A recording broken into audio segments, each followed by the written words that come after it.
Spectacular day mga pards. Nandito po tayo mga pards sa may Loton Avenue. At guess what? Kung ano ang pupuntahan natin ngayong araw na to. Yes mga pards, pupuntahan po natin yung FTI Station.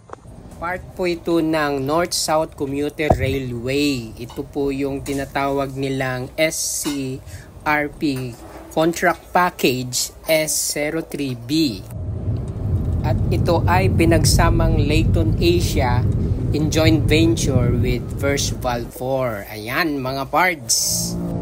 So ayan mga pards, ang SCR or South Commuter Railway ay part po ito ng North-South Commuter Railway. So ito po yung parting pa-south.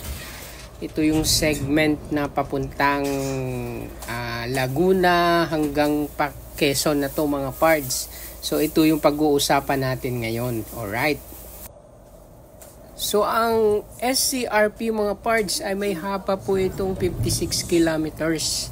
At may 19 station po ito. At isa nga dito ay ang FTI station.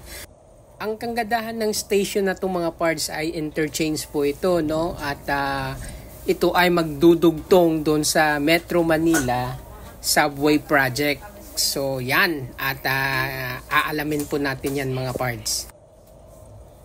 Yun, so yung contract po ng Layton Asia in joint venture with First Balfour, kasama po sa kanilang scope of works, sa kanilang contract ang civil engineering, yung tunneling, pati na yung mga building works at yung mga ancillary building. At may haba po ito mga parts na 6.1 kilometers na railway. Ang 4.7 po nito mga parts, ito po yung underground. Ito po yung magko-connect doon sa may Metro Manila Subway, doon sa may magko-connect doon sa may Senate Station. Ayan, tapos yung 1.4 kilometer naman mga parts ay yung on grade, yung makikita po natin sa taas, yung viaduct. Alright.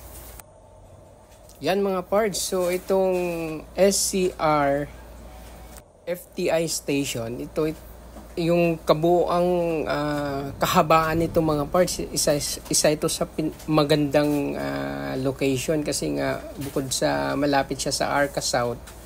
Yung kahabaan po na ito ng service road na magdudugtong galing Taguig papuntang Parañaque ay maganda po ito mga parts para po itong green corridor, ano. Kung napapansin nyo, napakaraming puno, mapuno po dito mga parts kung mapapansin nyo. So ayan, so iikot lang tayo mga parts, papasok tayo konti dito sa may bungad ng Arca South. At iikot natin dyan, ituturo ko sa inyo kung saan po nila ilalagay yung station. Ayon doon sa information na nakuha natin sa website ng Layton Asia at First Balfour. So ayan, nandito na po tayo mga pards, iikot lang po tayo. Nandito na tayo sa may Arca South, doon sa kanilang rotonda. Yan, so napakaganda to dito mga parts pag nagawa, no? Imagine, ano, ang ganda to dito at magkakaroon pa sila ng ano dito, yung terminal na katulad sa may PITX. So, yun lang, isa din yun sa alamin natin kung ano na ang status sa project na to.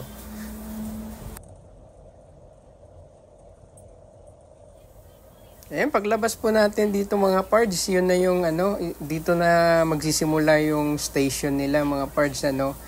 At yan, ang kagandahan nito mga pards kasi nandito po tayo sa may East Service Road, ano. Meron din silang entrance dun sa kabila sa may West Service Road. So tatawid dun sa tawid ng SLEX, meron din silang entrance dun. Tapos meron silang underground pass na tatawid dito sa may main platform o kaya station. O di ba ang ganda? So magkakaroon din ng access dun sa kabilang side. Kita niyo yung karatula mga parts, no? At meron na rin silang ano dito, fencing, no? Temporary fencing.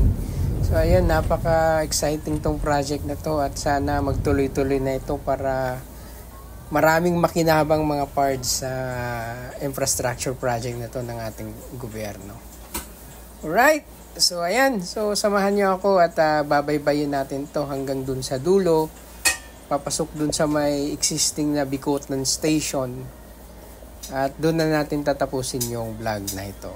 Maraming salamat mga pards. Spectacular day sa inyong lahat. Alright!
So ayan mga pards, malapit na po tayo dun sa dulo at dyan sa may bandang unahan at liliko na tayo dyan, pakaliwa.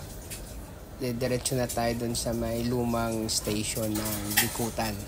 So ayan mga pards, maraming salamat po mga pards at don't forget to share, like, and syempre subscribe sa ating Spectacular Day channel mga pards para dumami tayo. Alright, maraming salamat. Bye!